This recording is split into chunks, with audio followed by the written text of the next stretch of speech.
지금은 제약바이오가 상승하면서 코스닥 지수가 더 탄력적인 모습입니다. 그러면 오늘장 찡스크리닝 해보도록 하죠. 유한타증권의 박진희 부장입니다.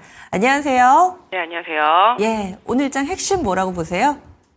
오늘장 핵심은 종목별 각계전투다라고 키워드를 말씀드려보도록 하겠습니다. 개별 종목별로 이슈가 있는 흐름이 만들어지고 있는 상황입니다. 그런 것 같아요. 어제까지만 하더라도 하루에 엔비디아라는 단어를 몇 번 얘기했나 싶을 정도로 이쪽만 막 바라보다가 지금 이제 뭘 봐야 되나 어리둥절한 상황 가운데서 여기저기 오르니까 시선이 좀 분산됩니다. 정리를 좀 해주시죠.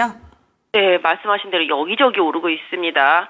어느 한 섹터가 주도하는 흐름보다는 섹터 안에서 후발주 흐름이라든지 다른 전혀 흐름이 다른 종목들이 이슈별로 올라가고 있습니다. 오늘 LG전자 주 LG에서 지분 매수한다고 해서 장 초반에 급등했었습니다만은 다시 또 10만 원 안으로 살짝 밀리는 모습이고요. 현대 기아차 비롯해서 강세를 보여주고 있는 모습 보실 수가 있겠습니다. 오늘은 아까 말씀드렸던 대로 산발적인 흐름입니다. 제약바이오 그동안 좀 많이 갔었던 종목들이 살짝 주춤한 가운데 지금 삼천당제약 치고 나가고 있고요. HK 이노엔 치고 나가고 있는 모습 보실 수가 있겠습니다.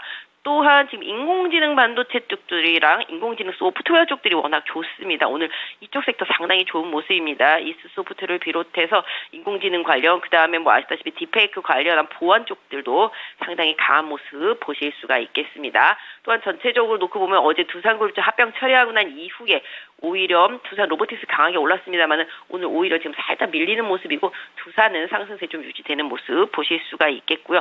전체적으로 지금 흐름이 아까 말씀드린 대로 산발적입니다. 지금 조선도 가는 거 가고 안 가는 거 안 가고 조선 후발주를 예전에 하나오션 말씀드렸었는데 오히려 후발로 잘 나가고 있고요. 오늘 현대중공업은 올라오지만 미포조선은 조금 눈치 장세.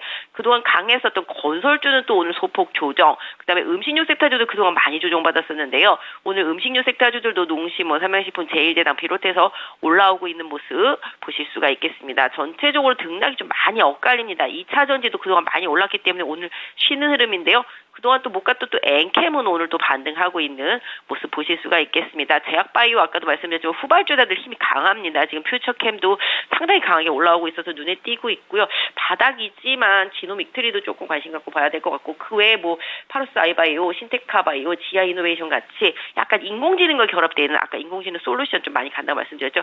그런 쪽들이 많이 가고 있고요. 휴젤, 메디톡스, 파마리서치 같은 미용, 보톡스 섹터주들도 다시 강하게 가고 있는 모습입니다. 화장품은 지금 살짝 지금 눈치 보고 있는 상태고 네이버, 카카오도 반등을 해주면서 이게 뭐가 가는 거지? 라고 생각해보면 대체로 조금 가격 메리트가 있다 싶은 것들이랑 뭔가 뉴스 이슈가 있는 것들은 그냥 가는 것 같은 느낌입니다. 오늘 셀트리온도 삼바가 가고 있는 것처럼 섹터 안에서도 이렇게 순환매가 너무 빠르게 돌고 있어서 상당히 좀 중심 잡기 어려운 아침이고요. 반도체도 약간 좀 미약하지만 종목별로는 좀 다른 행보들이 좀 나타나고 있는 상황입니다. 네, 오늘 여기저기서 종목도 움직이고 뉴스가 나오지만은 이 대기업들 가운데서 지분을 어떻게 샀다거나 교환을 한다거나 이런 뉴스들이 많이 나옵니다. 각각의 목적이 다 다르기는 하겠지만은 이런 부분들 지금 LG그룹 쪽에서도 계열사들 지분을 좀 샀고요. 그리고 밸류업과 관련된 기대감은 여전히 이어지고 있는 상황인데 여기에 또 영향을 받는 현대차 그룹이라든지 이쪽에서도 기아가 지금 한 3% 정도 오르고 현대차도 강세 흐름을 보여주고 있습니다. 게다가 밸류업이 9월 즈음에 뉴스가 또 나올 예정이잖아요. 그래서 이들 종목군들을 보면 어떨까 이런 궁금증을 가지고 계신 분들께는 어떤 의견 주시겠어요? 네, 맞습니다. 이게 밸류업 지수도 지수인데요. 아시다시피 하반기로 가면 갈수록 배당주에 대한 시장의 관심이 높고 외국인들도 그쪽을 집중적으로 매수합니다. 연기금도 마찬가지로. 그렇다면 밸류업 이퀄 배당, 주주환원책 이 부분과 연결지어 볼 수 있겠죠. 그래서 이쪽 섹터주들이 계속 강할 수밖에 없다라고 보여지고 있습니다. 현대차도 주주환원책 발표하고 나서 상당히 많이 오르고 있는 상태이고요. 자사주 매입이라든지 배당, 최소 배당 10,000원이더라고요. 보니까 그 정도로 시장의 관심도를 계속 끌고 갈 수밖에 없겠습니다. 그렇게 따진다라면 기아도 그런 부분들을 좀 따라갈 흐름을 고민해 보실 필요가 있겠죠. 그래서 기아도 좀 후발로 노려보시고 어제 발표하고 그다음에 자율주행 관련 기술들도 많이 좀 올랐습니다만은 지금 현대 오토에보도 이제 슬슬 바닥 탈출 보여주고 있습니다. 그래서 현대차 그룹에서는 좀 보시면 좋겠고 지금 현대 글로비스도 최근에 좋은 흐름이고요. 그래서 현대차 그룹주들하고 그다음에 이제 눌림목이 나오면 금융 지주사들하고 일반 지주사들 이런 쪽이랑 고배당으로 알려져 있는 종목들은 계속 꾸준히 좀 관심을 두고 보시는 게 좋을 것 같고요. 전체적으로 놓고 봤을 때 제가 봤을 때는 약간 밸류업 관련주들은 계속 9월을 넘어서면서부터는 화두로 계속 10월, 11월까지 좀 이어질 수 있기 때문에 고배당 성향이라든지 최근에 밸류업으로 배당 발표를 잘한 기업들은 좀 눌림목 있을 때마다 꾸준히 관심 있게 보시는 전략 좋겠습니다. 네, 긍정적인 관점으로 얘기해 주시네요. 그러면은 8월을 마무리하고 9월을 대비를 해야 됩니다. 다음 주로 넘어가기 전에 우리가 오늘 장을 어떻게 활용하면 좋을지 팁을 좀 주신다면요? 네, 누가 그런 분석글이 있더라고요. 과거 50년 동안 미국 시장을 분석했는데 8월 달에 10% 이상 올라서 8월 24일까지 그 정도 오르면 9월 달은 조용이었다라는 50년 동안의 통계치 분석이 있는데요.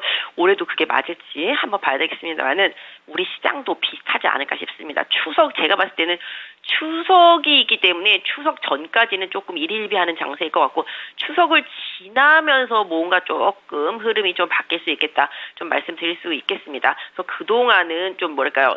지수보다는 좀 종목별 변동성에 치중하시는 대응이 필요하겠다 좀 말씀드리도록 하겠고 지금은 좀 투트랙 전략 주도주들의 단기 조정을 활용한 트레이딩 전략이랑 장기소의 낙폭과대 주들의 저점 매수 전략 이 부분을 계속 말씀드리고 있습니다. 지금 뭐 네이버도 그렇고 최근에 LG엔솔이나 SDI도 마찬가지가 되겠죠.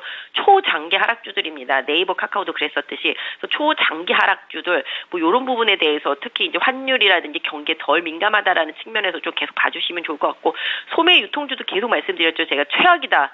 롯데쇼핑이나 이마트 이런 것들도 계속 제가 봤을 때는 최악은 좀 지나고 있다. 최근에 이커머스 사태를 지나면서 그다음에 금리 내려가면 뭐 건설과 관련돼서도 리스크가 좀 줄어들 수밖에 없겠기 때문에 이마트 이런 쪽에 관심 계속 필요하겠고 지금 하이브리드카 늘리는 거에 대해서 좀 시장에서 관심이 있고 스마트카 이런 쪽들도 장기적으로 많이 하락했기 때문에 자동차 부품, 뭐 소프트웨어 안에서도 이런 쪽들을 계속 좀 살펴보시는 전략. 그다음에 제약바이오도 계속 올라옵니다. 뭐 하나 빠지면 뭐 다른 게 받쳐줍니다.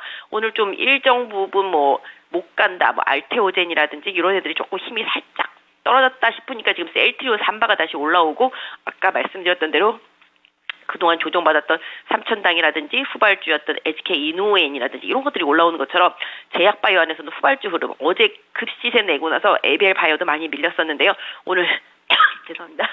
오늘 다시 반등 시도하고 있습니다. 그래서 어제 약간 바이오가 좀 단기 피크 느낌이 있다고 아침에 말씀드렸잖아요. 그리고 후반에 많이 밀렸었는데 오히려 이렇게 항상 눌림목일 때마다 가격적인 지지선을 정해놓고 투자하시는 전략이 좀 필요하겠다 좀 말씀드리도록 하겠습니다. 그래서 제약바이오 주도력은 계속 이어진다 말씀드리겠고 반도체도 인공지능도 그 안에서 약간 선별, 로봇도 그 안에서 약간 선별. 그래서 아까 말씀드린 대로 하나 섹터로 몰아가기보다는 종목별 다른 행보가 당분간은 좀 추석 전까지는 좀 이어질 수 있기 때문에 종목별로 뭐 트레이딩 대응하시는 전략이 좀 좋지 않겠나 싶고요. 낙폭과대주, 그다음에 그동안 금리 인상 피해주 이런 쪽들 장기 소외주들하고 시장의 주도력을 가지고 있는 기술 성장주들 안에서는 트레이딩 대응 이런 부분들 계속 좀 필요하겠다 좀 말씀드리도록 하겠습니다. 네, 그럼 다음 주에 뵙겠습니다. 네, 감사합니다. 네, 지금까지 유한타증권 박진희 부장이었습니다.